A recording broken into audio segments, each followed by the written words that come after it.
of the Center for Translational Pain Medicine at Duke University Medical Center in Durham, North Carolina. His research focuses on how glial cells and neuroinflammation are involved in the pathogenesis of neuropathic and inflammatory pain. Rurong is also well known for his contributions to understanding the role of MAP kinase signaling in chronic pain. And recently, he and his colleagues have demonstrated analgesic effects from inflammation resolving lipid mediators, resolvins, and neuroprotectants. We're delighted to have Rurong here today to present his talk, Microglia.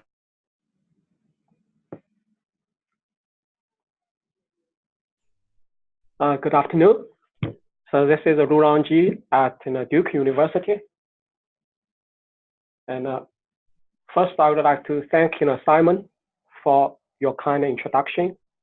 I also want to thank Neil and Pain Research Forum for organizing this webinar.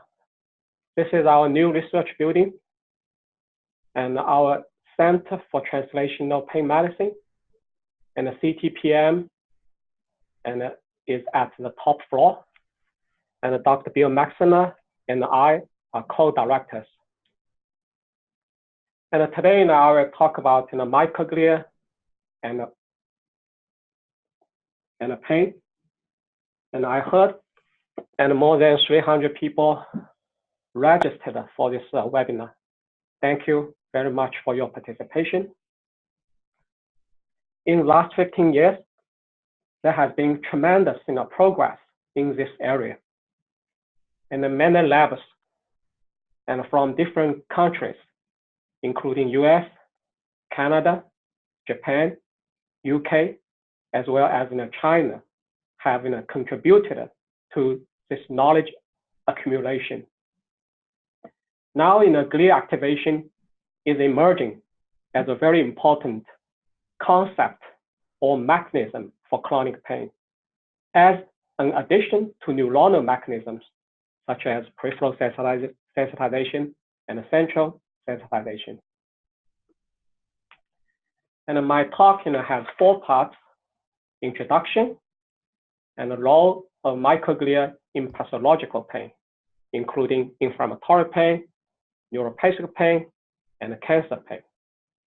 And the third part is mechanistic regulation of synaptic plasticity and central sensitization by microglia. The last part is future perspectives and clinical relevance. And this slide shows a few basic features of microglia. So microglia are macrophage-like cells in the CNS that can regulate homeostasis in the brain and the spinal cord. And during development, microglia originate from yolk sac and develop together with the forming CNS. Microglia are also a heterogeneous population of cells throughout the CNS. It is important to mention that even under the resting states, microglia are still active to sense the environment with ramified processes. And this image shows that ramified processes of the microglia. And during development, microglia can directly, dynamically interact with synapses and induce synaptic pruning and during critical developmental stages.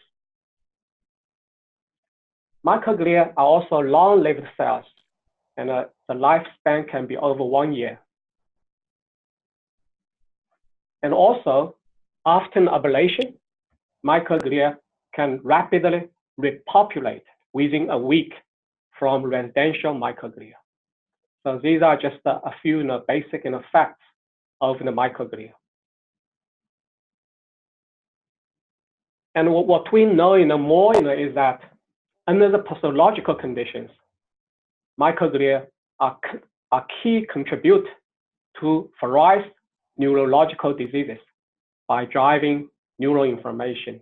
And as you can see, and the microglia become reactive and showing amoeboid morphology.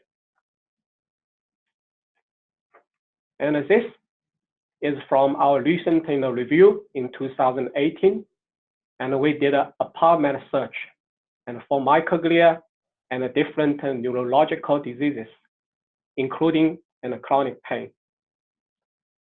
And as you can see, for the keyword microglia and pain and other neurological diseases, so there are more than 1,800 papers for microglia and pain, which is equivalent to Parkinson's disease, multiple sclerosis, and stroke, and less than AD, or more than depression. And this panel B shows that publication related to microglia and pain in last 10 years. And as you can see, there is significant increase in last 10 years. And by the end of 2018, there are 235 publications on microglia and pain. And around half of them are related to neuropathic pain. And today, we'll focus on microglia signaling events that are important to drive pain.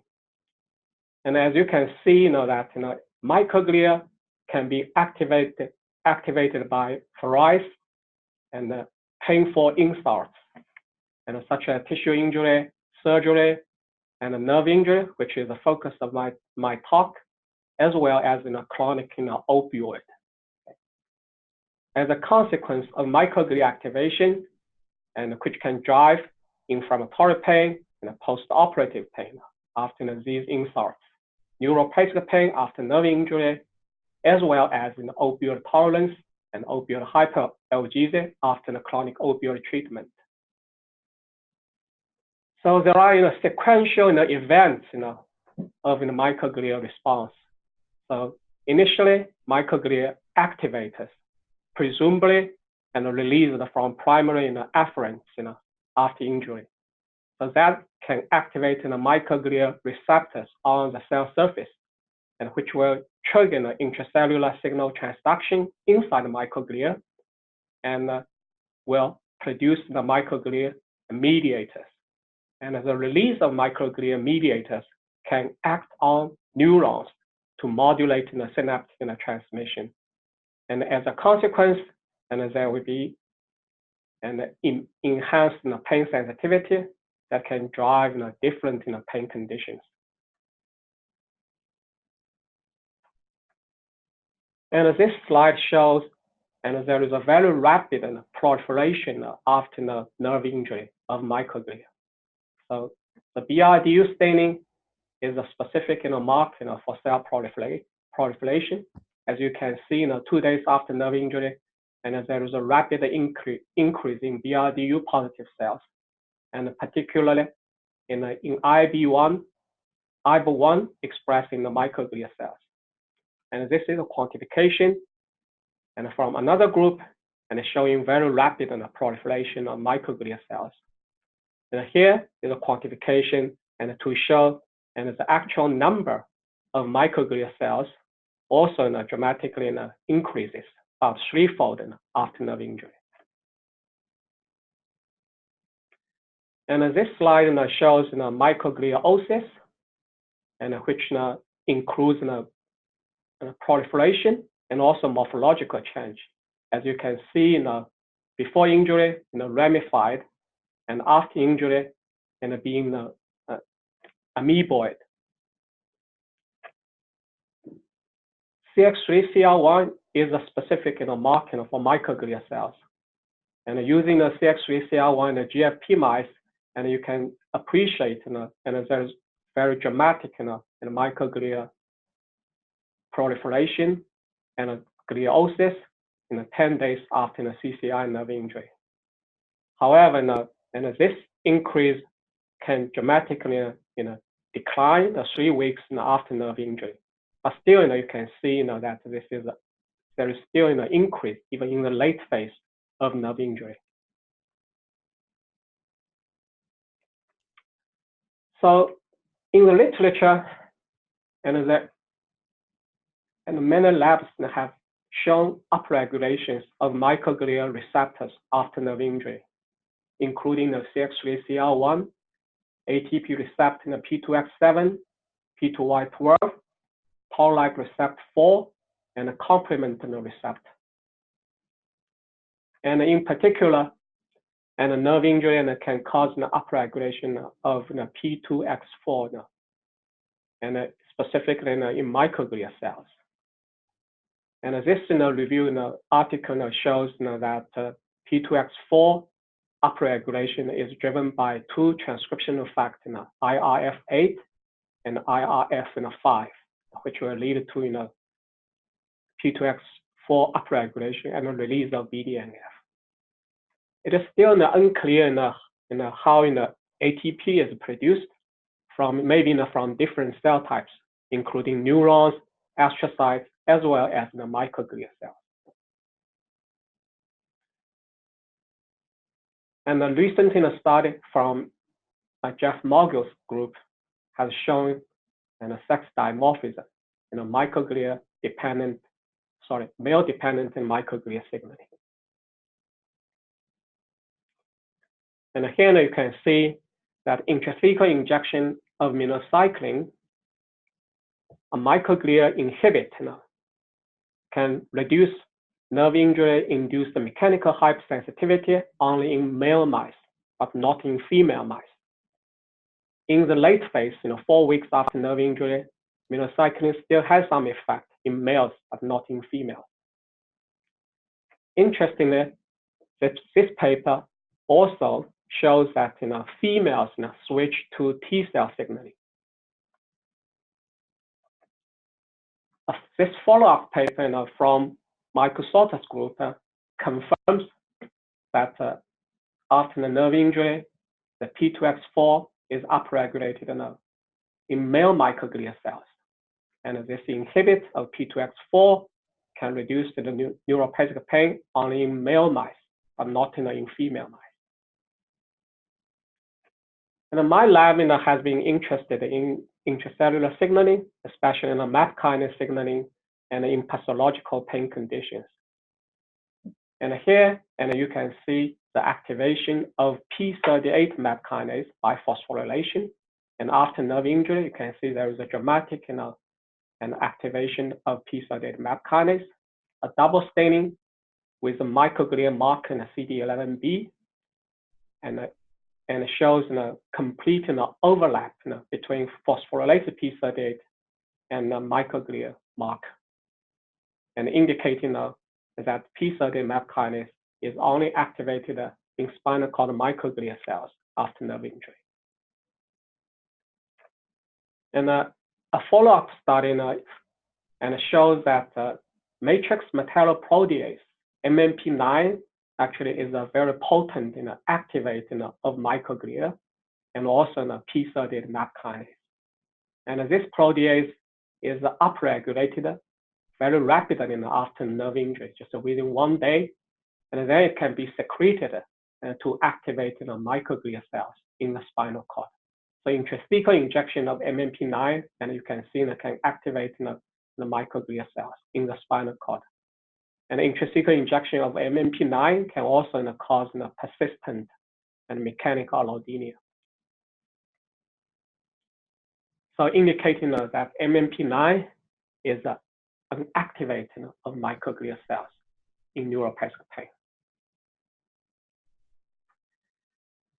And my lab has done a series of work about how P38 MAP kinase can regulate microglia signaling and neuropathic pain. And here you can see actually the intrathecal injection of P38 MAP kinase and in males and versus females, and it only inhibits the neuropathic pain, mechanical allodynia in this case, in males and not in females. And you can also see here that activation of P38 MAP kinase is mainly found in male microglia cells. and much less in female microglia cells. And interestingly, and this sex dimorphism appears to retain in vitro. And in this case, is that electrophysiology by recording EPSC in spinal cord slice, and it shows that the p-38 MAP kinase reduces the EPSC in male spinal cord, but not in female. And another study also confirms that p-38 MAP kinase activation is primary in male mice.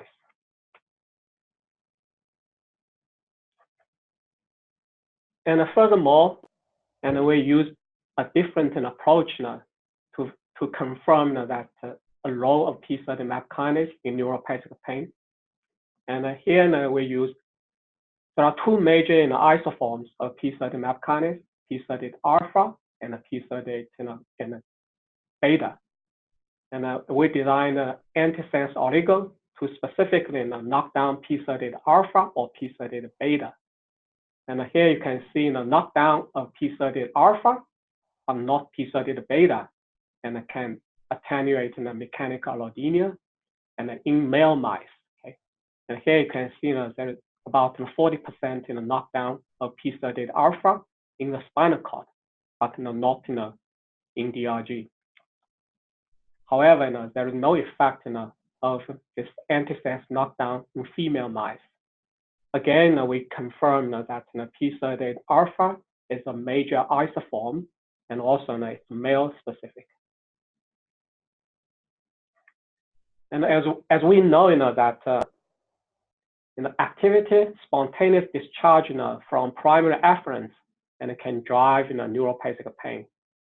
Here we tested and whether C fibers versus A fibers are important and for driving microglia activation. And we tested different nerve blockades using the RTX to block C fibers and also bupivacaine that can block all nerve fibers, A plus C fibers. And we also produced a sustained blockade and using microsphere.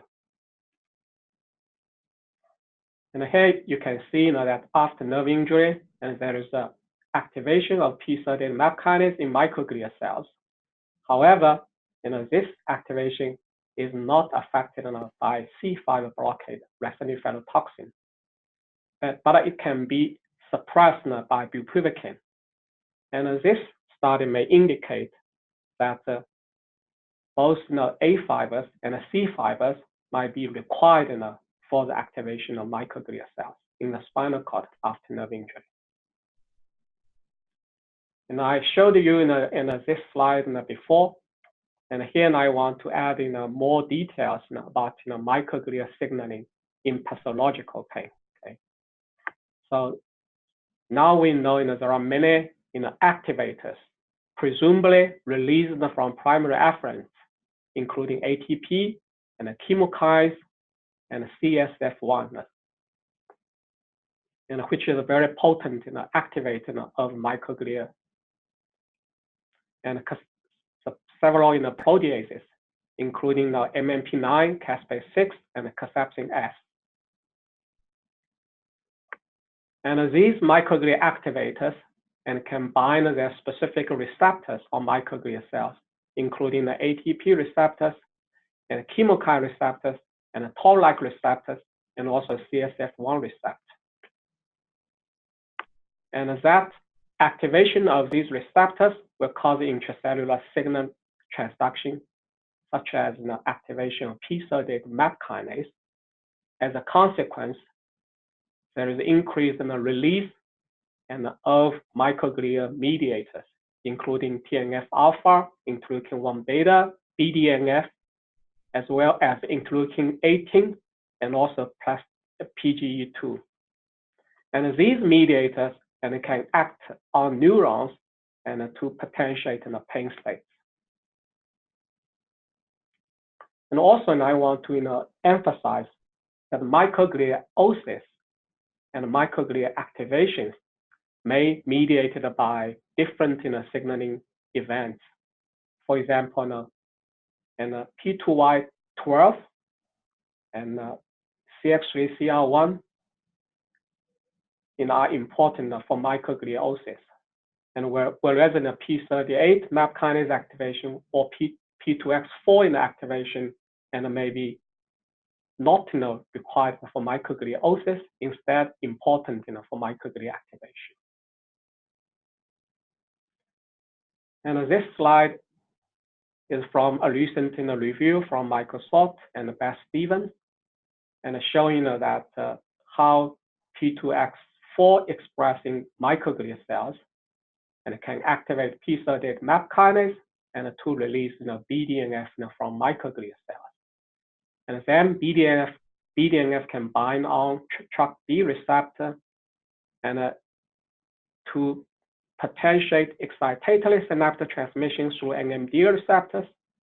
It can also suppress inhibitory synaptic transmission or disinhibition by regulation of KCC2, chloride and potassium transport, and which will change in the intracellular chloride level, and that will impair the action of the GABA receptor.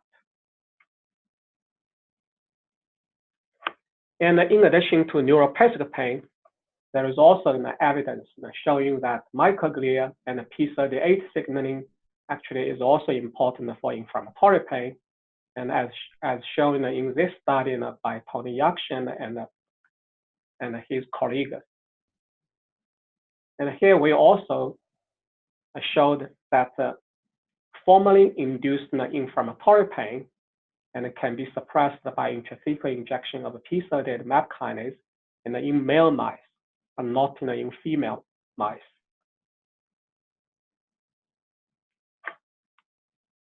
And here I just want to summarize how microglia activation and it can cause a pathological pain. So upon the microglia activation, and there is a production and a release of microglia mediators, and including TNF alpha, interleukin 1 beta, IL-18, and the BDNF. And these microglia mediators and can diffuse to nearby synapses, and therefore to modulate synaptic transmission. As a consequence, there is increased excitation and a decrease in inhibition, and these are key signs of central sensitization, and which will lead to pathological pain. And this is a summary to see how different microglia mediators and it can modulate synaptic transmission in excitatory synapses, also in inhibitory synapses at presynaptic, postsynaptic, even the extrasynaptic sites. So there are multiple mechanisms.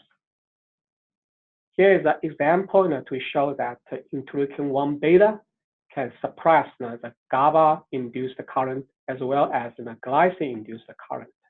This is another mechanism of disinhibition.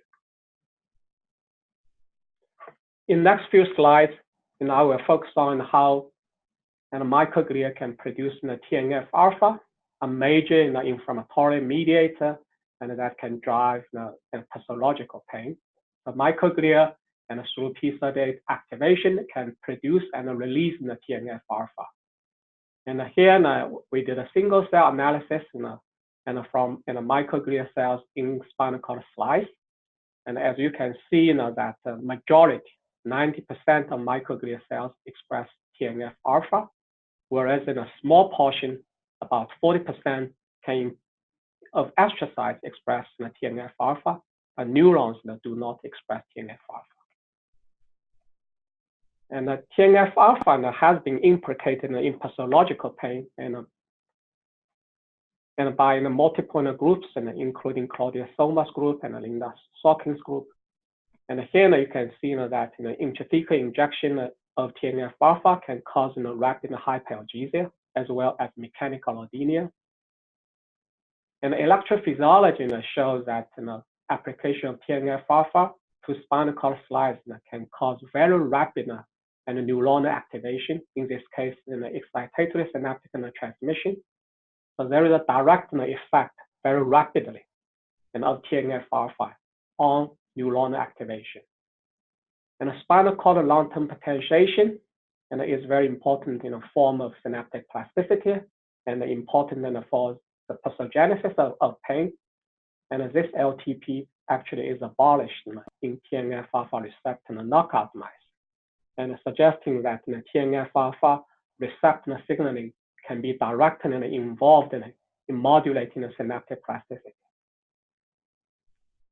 And we also demonstrated that the protease, the caspase-6, actually can activate and release the TNF-alpha from microglia cells. And interestingly, this caspase-6 is only expressed in CGRP positive axonal terminals in the spinal cord. And these terminals can have close contact with microglia. An application of recombinant caspase-6 can cause a very profound release of TNF-alpha from microglia cells. And that in part through activation of MAP kinase, and which cause and also there is cleavage of TNF-alpha. And this a diagram shows very close contact of TNF-alpha release from microglia cells by caspase-6 and near the synapse, which can directly modulate synaptic transmission. Interestingly, we also found that intrathecal injection of caspase-6 only induces hypersensitivity in male mice, but not in female mice. Whereas TNF-alpha injection can induce pain hypersensitivity in both males and females, and indicating that microglia signaling could be male specific, whereas the TNF-alpha signaling on neurons and the astrocytes and may not show sex dimorphism. And the last part of my talk is future perspectives and clinical relevance. Okay. So here I just listed a few directions. Certainly microglia in the brain is very important to study, especially in pain and reward circuit. Microglia diversity, certainly in a single cell analysis, is very exciting to reveal microglia diversity. And also the epigenetic modulation of microglia in chronic pain is important. And also there is some indication that microglia pruning of synapses, especially inhibitory synapses, could be a mechanism in neuropathic pain. And there is also an age-dependent microglia signaling. And for example, in early life, microglia may not be activated. But also, microglia can be primed by early life injury and stress, and which can show sex dimorphism. And also, we should not forget about the astrocytes, which are also important for the development and the maintenance of neuropathic pain. And there are interactions between microglia and astrocytes. And here, I just want to tell you the other side of the story, and that microglia may also contribute to the resolution of pain. So what comes up must go down. If we have central sensitization, we also need to have central desensitization for the resolution of pain. And we know that microglia have different phenotypes, such as M1-like or M2-like, and these can be anti-inflammatory, even pro-resolution of phenotypes. And they can produce anti-inflammatory cytokines such as IL-10, TGF-beta1, and as well as SPMs, that stands for specialized pro-resolving mediators, including resolving and protecting. And these mediators may reverse synaptic changes and causing the increased inhibition and a decreased excitation that can lead to the resolution of pain. So actually, this mechanism is very important, and a failure in the resolution of this mechanism or acute pain will lead to the transition to chronic pain. Here, I just want to give you a quick review of SPMs, and these pro-resolving mediators are derived from fish oil, such as EPA and DHA. There are several different classes, including resolvings and protectins. They are important for the resolution of inflammation, and the new evidence shows, and they are also important for the resolution of acute pain. And typically, they activate on different G protein coupled receptors. And this shows that resolving E1 actually can inhibit the microglia activation after the LPS, and it can also inhibit the TNF-alpha release and from microglia cells, and as well as in vitro or in vivo. And finally, I just want to show you some clinical evidence from Microglia's group at Mass General Hospital. And he used a radioligand, a PET radioligand, PBR28, and you can see that in patients with chronic low back pain and versus in the control, and there is an increased binding, okay, of all PET signal, and in patients with low back pain. And here are 10 different individuals, each one shows the increase in PET signal. So this indicates that in chronic pain patients, there could be increased microglia activation. So mechanistically, this PBR28 binds to this protein, translocate protein, or TSPO. This is a marker for microglia activation, or for glia activation. Okay. And here in mouse, in a model of AD, and the TSPO is co-localized with microglia marker IVA1. And in human, in the AD condition, TSPO is also overlapped with CD68. And in a rat model of neuropathic pain, and the TSPO is very dramatically upregulated, and both GFAP and IVA microglia positive cells and can express TSPO. And the Logias group also shows that in the spinal cord of patients with chronic pain, there could be some change of PET signaling, and indicating the possible activation of glia and even in the spinal cord of chronic pain patients. And here I want to propose another approach that this is a non-specific approach, and that may control microglia activation and neuroinflammation, and such as neuromodulation, acupuncture, auricular stimulation, or vagus nerve stimulation, and spinal cord stimulation, and as well as cell therapies, such as bone marrow stem cell treatment. Actually, is quite effective in reducing chronic pain by producing TGF-beta1, a very potent anti-inflammatory cytokine. And I also mentioned the SPM derived from fish oil, and there is even evidence that exercise, and from work of a Slukas group, showing that it may also control neuroinflammation and microglia activation. So this is an yin and yang, a balance between health and disease, and the neuromodulation and through this mechanism may produce multiple beneficial effects for pain relief and also cognitive improvement. And finally, and my acknowledgements go to my current and former lab members and my collaborators at Harvard Medical School, at Duke University, and also in other places in the world, as well as my NIH support. Thank you for your attention. Okay, that's great, excellent. Thank you very much, Rurong.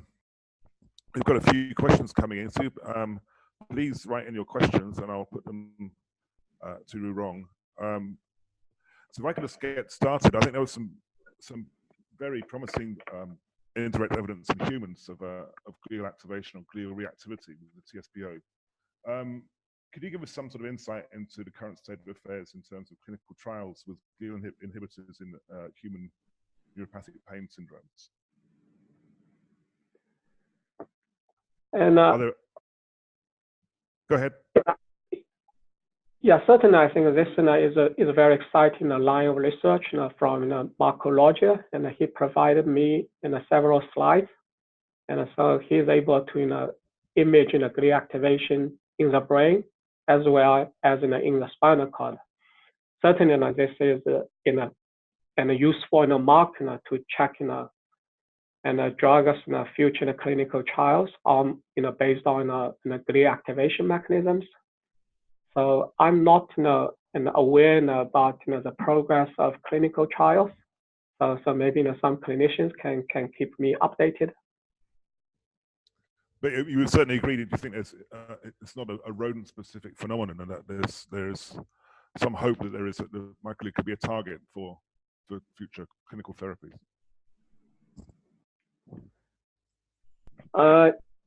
Yes, so we may not need the specific microglia inhibitors, because it will be difficult, right, to find specific inhibitors of microglia. But many, let's say, current existing drugs may also affect microglia activation. So in this case, microglia activation or modulation can be an important mechanism for current treatments. Yeah. So I have a question here from Anne Murphy. Could you speak about the role of TLR4 signaling in neuropathic pain and inflammatory pain? Actually, TLR4 is a very important signaling molecule. It has a lot of evidence showing that inhibiting TLR4 signaling can block both neuropathic pain as well as inflammatory pain. So this there is a very strong evidence. So TLR4 certainly is very good target, must say, for chronic pain. Okay, so there's a few questions coming about differential activation of microglia, and I've got a question that really picks up on that. And you mentioned in your introduction that there is a heterogeneity of microglial populations in the CNS, and of course most of the studies that have been done on this have really focused on microglia in the brain. Do you see spinal microglia as a specific population of microglia, or even more so, there's several populations of spinal microglia? Yeah, I certainly believe there is a diversity of microglia cells, and that could be in multiple populations, maybe in the dorsal horn, and there are different populations, and the ventral horn can be different, and also the microglia have different phenotypes, right? Like M1, M2, we even have M3 or M4, and there are multiple phenotypes. And these phenotypes will change in chronic pain conditions. So I would say an exciting treatment is not to block the function of microglia cells or to ablate the microglia cells. Instead, we should switch and the function, the phenotype of microglia, for example, from M1 to M2, from the pro-inflammatory to anti-inflammatory or pro-resolving the microglia. And in this case, and we may achieve pain relief and using a relatively safe strategy. And it's a very interesting observation you had about the desensitization of pain. Here's a question from Usman Ali. Microglia have a role in central desensitization in the resolution of pain. Is this a male-only phenomenon, or is such a role in female subjects also? this is a very interesting question, actually, and we don't have much evidence, but there is an indication, yes, that some, for example, pro-resolving and mediators also showing a sex dimorphism. Yeah, there is a possibility. Yeah. Yeah, it's interesting. I mean, a very interesting idea that the resolution of acute pain is necessary. So what do we know about the genetic? Carry on. Okay. I think the resolution mechanism is very important, and also this will provide and often new opportunities, right, for pain management, right. So instead of blocking the pro-inflammatory, let's say, and signaling the molecules, right, so we can promote the anti-inflammatory and pro-resolving and signaling pathways. So that will help to accelerate the resolution. I go back to more sort of translational aspect of this. Do we know anything about genetic differences relating to microglia in humans, which might explain why some patients develop chronic pain following nerve injury and some don't? Yeah, this is a very interesting question.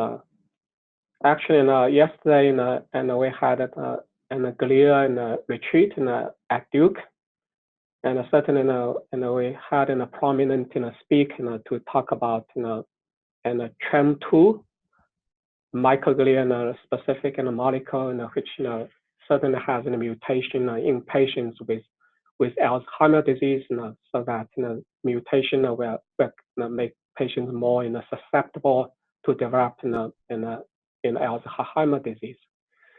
So in terms of pain, I'm not and sure. Maybe some like P2X7, some mutation can affect and maybe other signaling molecules. So I think this is an exciting area to identify the mutations in microglia for chronic pain. Okay, so here's a question from Jeff Mogul. Do sex differences in microglial involvement of pain have anything to do with microglia themselves? That is, has anyone ever found sex differences in microglia involvement in anything other than pain? Oh, yeah.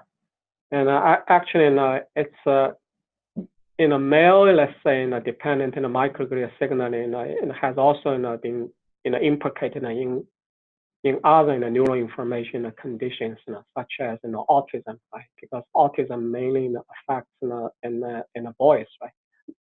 And there is evidence that in microglia in males, and I think contribute to autism in boys.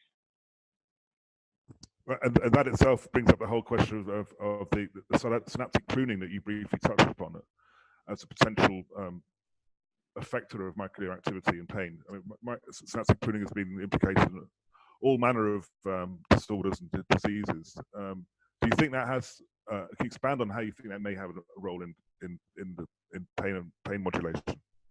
Yes, this microglia pruning is a very exciting direction.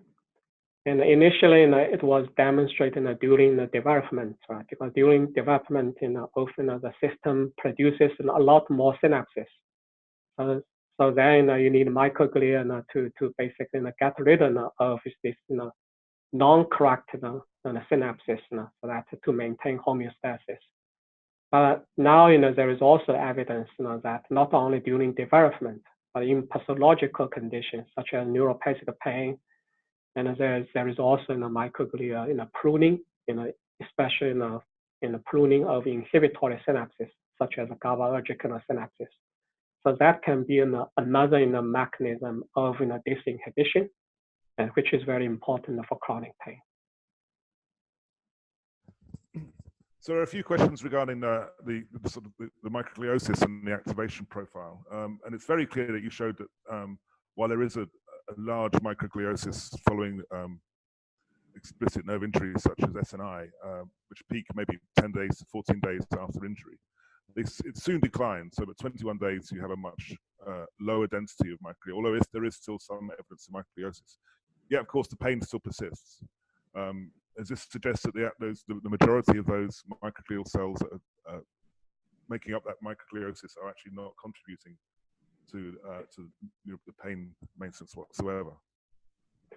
Yeah, this is certainly a very important concept. That microgliosis not necessarily will cause pain. And there are many conditions you have microgliosis that's not directly associated with pain conditions, and also for sex dimorphism, right? So that both males and females after the nerve injury show almost the same degree of microgliosis. I mean number of microglia cells, right? So and morphological activation. So basically, sex dimorphism occurs in the downstream. So it's in microglia signaling, right? So like P2X4 in the P38 MAP kinase in the downstream in the activation in the pathways, but not in microgliosis or morphological changes. So I think more studies are needed to clearly separate gliosis versus microglia activation. So here I refer to microglia activation as those events that can directly cause pain. Yeah, it certainly it raises the prospect that there actually may be a very small subpopulation of spinal microglia that are themselves sufficient to maintain this ongoing pain after following nerve injury. How do you see advances of transcriptomics and signal cell sequencing addressing this?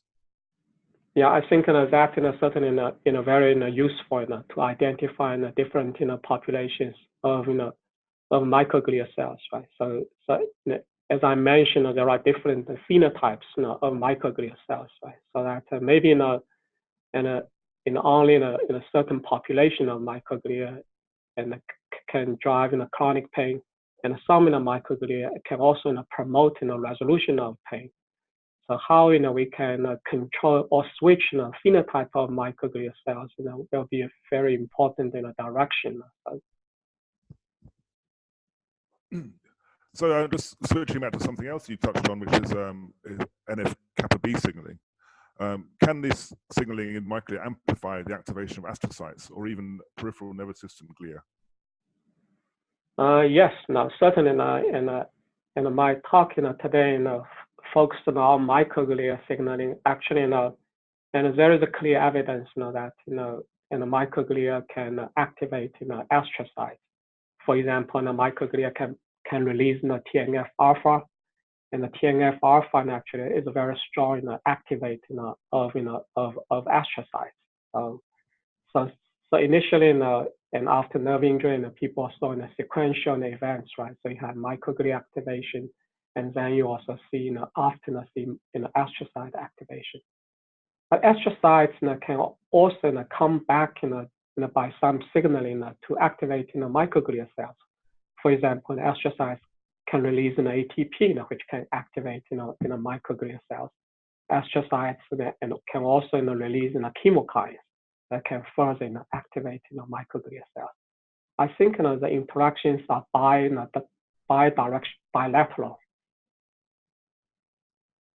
Yeah, I agree. Very, yeah. So here's another question, which I know is something you've worked on considerably with. And the question is, what about microRNA and long non-coding RNA and microglia? Do you think that their action can be involved in the microglia pathways and pain? Absolutely. And this the epigenetic modulation and in microglia signaling is important. Will help our understanding, right? And also as a therapeutic target. And also now people know that exosomes are very important in the signal identity. The microglia like macrophages may secrete exosomes, right? So that can further be uptaken by neurons, for example. And this can modulate long range microglia and a neuron signaling. So this it is in an exciting direction.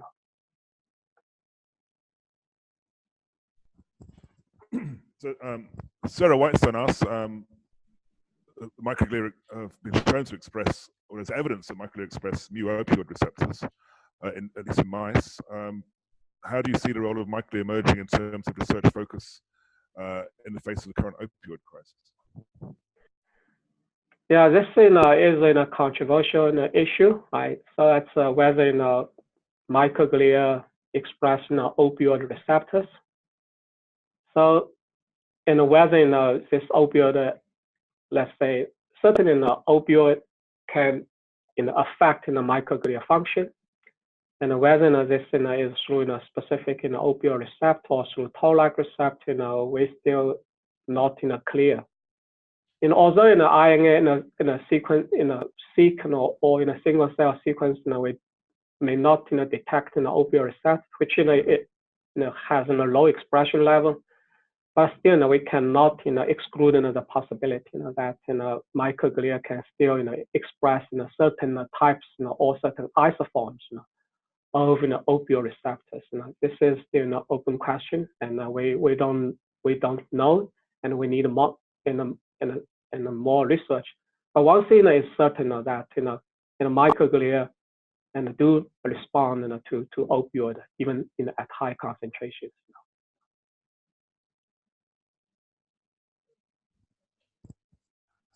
So we have a few people asking what some clarification about this M1 and M2 descriptors of microglia. And I know there's some controversy about this as well, and they were mostly originally described for microglia in culture. But could you give a little bit more of an explanation of what you mean by M1 and M2?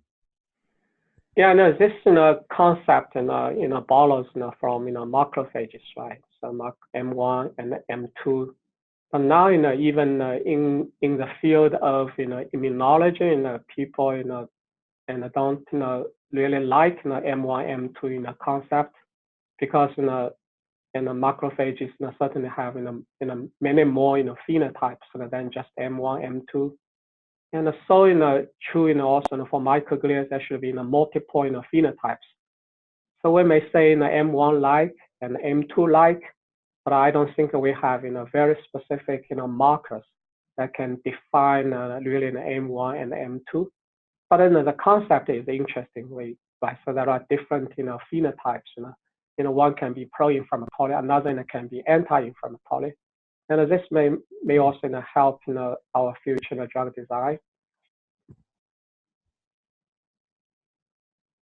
So also now there is concept even for astrocytes like A1 and A2, right? So it's kind of similar to M1 M2. So this is interesting now that it just that we need to identify for specific markers, right? Yeah. So going back to the sex differences, Charlie Kwok here asking, since TNF alpha plays a role in pain in both males and females, and you show very nicely that TNF alpha comes from microglia predominantly, what do you think is the cellular source of TNF alpha in females?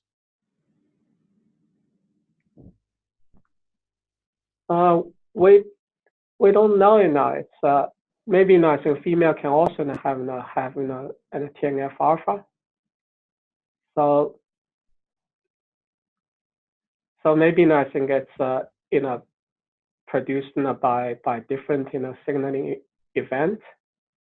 But here we can see is that the microglia signaling, right? So that is a male let's say dominant.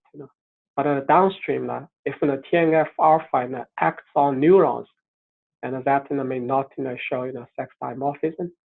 If something, let's say some signal molecule that acts on microglia cells, it may show sex dimorphism. So we need to dissect out whether that signal molecule and microglia mediate is acting on neurons directly, or can come back to act on the glial cells. That may show sex dimorphism. You mentioned before about the difference between microgliosis markers and markers of microactivation. I have a question here. In neuroinflammation studies with LPS and human glioma, microglial activation accompanies downregulation of P2Y12 expression. So how does this differ from the high expression of P2Y12 we see in pain studies? So yeah, it's the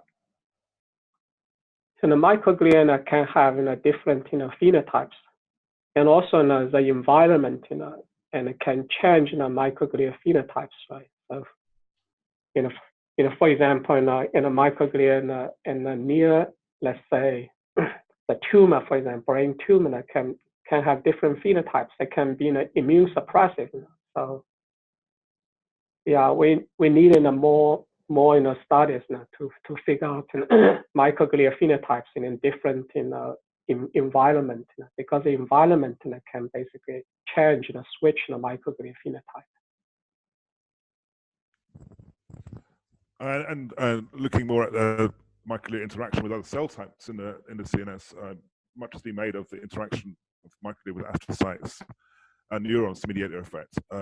What role do microglia and oligodendrocyte interactions play in pain? Yeah, certainly in oligodendrocyte is another important type of glial cells, right?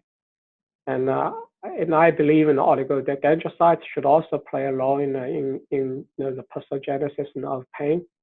So far we don't have much evidence, but evidence is accumulating.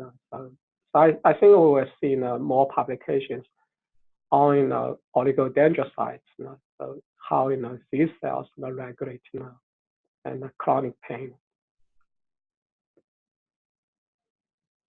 Okay, that's great. I think we're about out of time now. So before I hand back to Neil, do you have just one last comment or two to make about microglia and pain? Yes, and I think I want to thank your strong participation, and there has been a tremendous progress in last 15 years, and many people are interested in microglia and pain. And I would say the goal of my talk is not to make conclusions, rather I would open for and new directions for more research. And I would say we are still at early stage in the field. The field is still expanding and growing. So basically, I encourage more students, more fellows, and to work in this area. Excellent. Thank you, Rurong. And thanks to everyone for your questions. I'll hand you back to Neil now. Thank you. Okay, great. Thanks, Simon. So just as we wrap up here, on behalf of Pain Research Forum, I'd really like to thank Rurong for a really wonderful presentation today. Thank you so much, Rurong. Also wanted to thank Simon for doing a masterful job of moderating, and I want to thank all of our attendees for listening to the webinar and for submitting your many questions. Just two announcements. We'll have a recording of the webinar. Will be available probably by the end of today on PRF. So if you'd like a replay or have colleagues who might like to listen but couldn't attend, you'll be able to access the recording shortly on PRF. I also wanted to mention that we've opened up registration now for the next PRF webinar. It will take place on May 15th, and that webinar will provide an introduction to pain neuroimaging in humans, and it will be presented by Lauren Atlas from the National Institutes of Health, NIH. And that webinar is actually geared towards non-brain imagers. If you're a brain imager, of course, you can attend to, but it's really sort of a primer on brain imaging, especially for non-brain imagers. Okay, well, with that said, again, I'd like to thank Rurong for his talk today and Simon for moderating, and we hope everybody enjoyed the webinar today, and we look forward to seeing you at the next one. Thanks so much, everybody. Bye-bye. Thank you. Thanks.